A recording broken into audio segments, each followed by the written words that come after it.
When I was a child, I lived at my grandmother's house.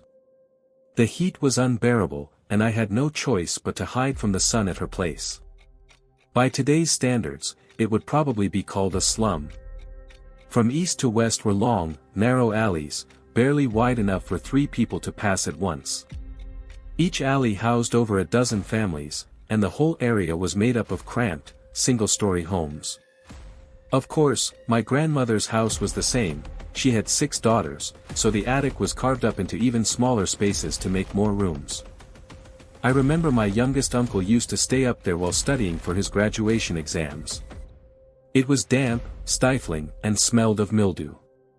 Even in late autumn, just standing up there for a moment would leave you drenched in sweat. Most of the houses were self-built. Though they were old and worn, they were fairly sturdy. But they were poorly lit, so dark inside that even in broad daylight, you couldn't see your fingers in front of your face.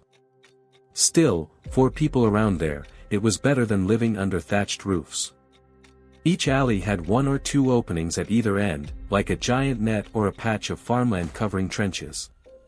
The kids in the neighborhood, regardless of age, were all raised wild.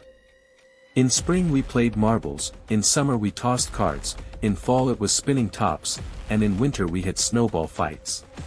Of course, that kind of layout was perfect for one particular game, hide and seek. And whenever I think of hide and seek, I think of little Nick. Nick and his mother weren't locals. They moved into the house right next to my grandmother's after the previous family relocated. His mother was a thin, pale woman who always looked frail. No matter the season, spring, summer, fall, or winter, she wore the same faded floral blouse and a pair of thin brown slacks. Every day, she held a handful of grain and called to the chickens she raised, chickens even skinnier than she was.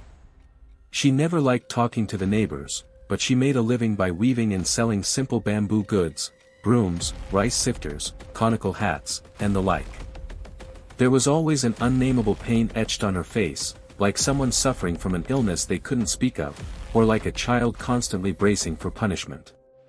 Her skin was the color of husked rice, and her dry, bluish lips made her face unpleasant to look at.